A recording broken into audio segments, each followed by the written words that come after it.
DC super qahramonlar haqidagi va komiks filmlariga qiziquvchi muxlislar albatta ushbu nomni yaxshigina tanishadi va ushbu studiyaning bir nechta filmlarini haligacha maroq bilan tomosha qilishadi. Masalan, Zak Snayder tomonidan suratga olingan Adolat ligasi, Batman Supermanga qarshi, Po'lat odam, Mo'jiza ayol va shunga o'xshash ko'plari.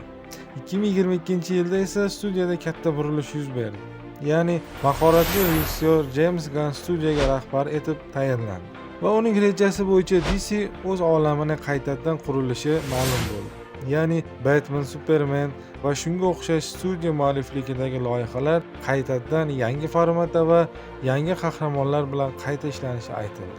Va ushbu olamga kiruvchi yangi Superman filmini studiya rahbarining o'zi, ya'ni James Gunn suratga oladigan bo'ldi. Va 2025-yil yozida ushbu film premyera qilindi. Xo'sh, film qanchalik yaxshi va undan kutilayotgan natijani qanchalar oqlay oldi? Tayyorlaning do'stlar, yaqin bir necha daqiqada biz sizlar bilan Superman filmi haqida suhbatlashamiz va ogohlantiramanki, katta ehtimol bilan tahlilimizda kichik spoilerlar bo'lishi mumkin.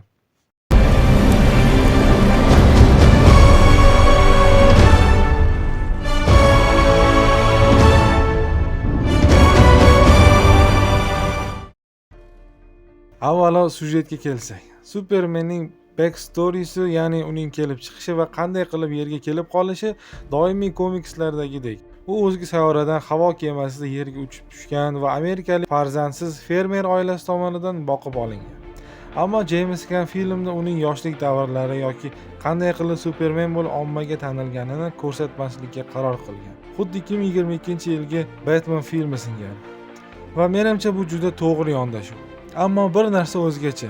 Ushbu yangi filmdagi Superman personaji o'zining o'zga sayyoralik haqiqiy ota-onasi tomonidan yozib olingan video xabarini yoshlik paytlaridan tomosha qilib keladi. Xabarda ota-onasi unga baxtli hayot kechirishini, mard, jasur bo'lishini va kuchidan oqilona foydalanishini aytadi. Ammo videoning qolgan yarmi zararlangani tufayli qahramonimiz ota-onasining aynan shu yergacha bo'lgan iltimos va vasiyatiga amal qilgan holda insonlarga, kuchsizlarga yordam berib kelayotgan bo'ladi. Film syujeti bizni birdan voqealar markaziga otadi. Doimgidek film antagonisti Lex Luthor. Omma va hukumatning aksari esa 7 samuray filmi kabi bosh qahramonni qisman tahdid sifatida ko'rishadi. Film davomida Superman Lex Luthor bilan kurashsa-da, ammo filmning asl antagonisti bu Supermanning o'zidir. Ha do'stlar, mana shu yerda men James Gunnning ishiga yana bir bor hayron qoldim. Chunki filmning ma'lum vaqtida Superman ota-onasidan qolgan video yozuvining tiklangan versiyasini eshitadi va videoning qolgan yarmida ota-onasi uni yerga hukmronlik qilish uchun istaganicha insonni qul va cho'risiga aylantirishini va o'z naslini davom ettirib kriptoliklarning yerning asl hokimi qilishini vasiyat qilgan edi. Tushunyapsizmi? Ha, Superman shuncha payt o'zi ko'rmagan ota-onasining xohish istagi uchungina o'z kuchini insonlarni himoya qilish va qutqarishga bag'ishlagan edi. Ya'ni bu o'zining emas, ota-onasining xotirasi uchungina tanlangan yo'l edi. Aynan shu yerda qisqa bo'lsa-da personaj o'sishi ro'y beradi. Ya'ni agar haqiqiy ota-onasining vasiyatini bajaradigan bo'lsa, xuddi Yengilmas serialidagi Omni-Man personaji kabi yo'l tutishi yoki o'z yo'lida davom etishi kerak. Va shu yerda u qisman o'z yo'lini tanlaydi. Ha, aynan syujetdagi ushbu burilish Supermanning qolgan Superman versiyalaridan anchagina farq qilishini bildirib turibdi. Ya'ni James Gunnning variantida boshqa versiyalardagi kabi Superman otasining vasiyati yoki yer yuzini bosib olmoqchi bo'lgan yovuzlarga faqatgina uning kuchi yetgani sababli emas, faqatgina o'zi shuni xohlagani uchun, ya'ni Supermanning o'zi insonlarga iloji boricha yordam berishni istashi bu uning kuchiga yoki kimdirning istagi uchun emas, faqat va faqat o'zining istagi, o'zining xohishi bo'lgani uchunginadir. Filmda bunga ko'p misollar bor. Masalan, bir epizodda oddiy bir olmaxon va itni qutqarishga oshiqishi yoki o'ziga jins vakili bo'lgan bolakayni qutqarish uchun qora tuynukka kirib ketishidan ham tap tortmasligi, nimaiki bo'lmasin kuchsizlarga va yordamga muhtojlarga yordam berish uchun harakat qilishi to'g'risi meni qolgan Superman filmlariga qaraganda ancha simpatiyamni uyg'ota oldi. Chunki Superman g'oyasi ushbu filmda anchagina yaxshi ochib berilgan. Bu masalada doim nohaq bo'lgansan, Lex. Men xuddi sizga o'xshagan odamman, sevaman, qo'rqaman, har tong Qanday yashashni bilmasdan uyg'onaman va yashashda davom etaman. Bu menga xos. To'g'ri ishlar qilishga urinaman. Doim xato qilaman. Axir bu inson tabiatiga xos narsa-ku. Meni asosiy kuchim ham shunda.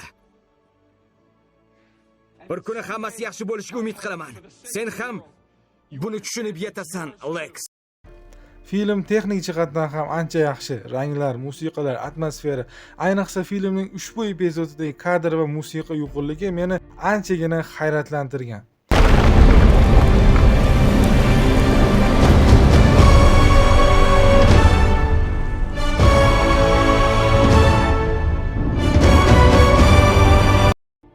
Soundlar.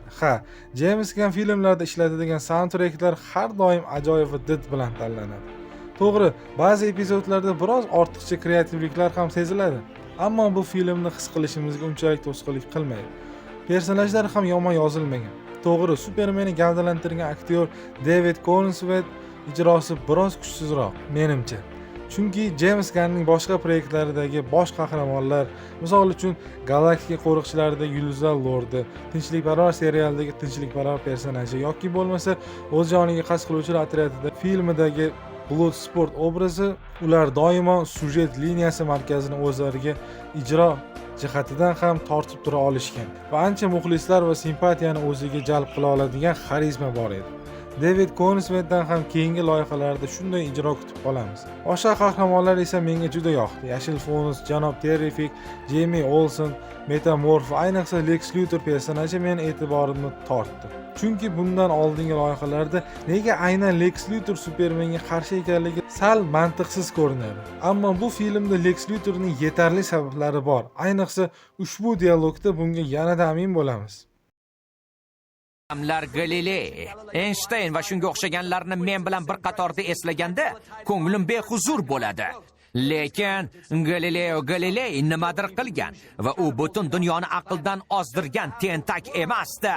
Seni kuching biz naqadar zaif ekanimizni ta'kidlaydi xolos. Tushunarlimi? Azab, bu meni ustun jihatim.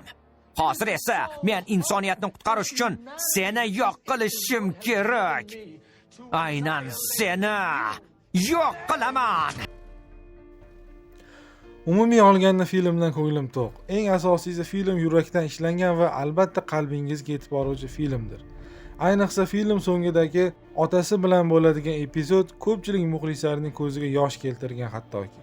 To'g'ri, bu filmda muhtasham va akshenga boy jang sahnalari yo'qdir. Balki juda kuchli yoki xatarli yovuzga ega emasdir. Ammo yuqorida aytganimizdek, film mantig'i va falsafasi meni fikrimcha qolganlaridan ancha yaxshi yoritilgan. Menimcha James Gunn yana bir bor ishonchni oqladi. Filmni ko'rmagan bo'lsangiz, uni albatta ko'rishingizni tavsiya qilaman. Yangi DC studiyasi, uning yangi loyihalari, James Gunnning asl maqsadi va hozirgi Marveldan qaysi jihati bilan ustunroq yoki ajralib turishi sizga qiziq bo'lsa, izohlarda yozing. Va rostdan ham qiziq bo'lsa, biz u uchun alohida video tahlil qilamiz. Sizga yetkazmoqchi bo'lgan qisqacha tahlilimiz shulardan iborat edi.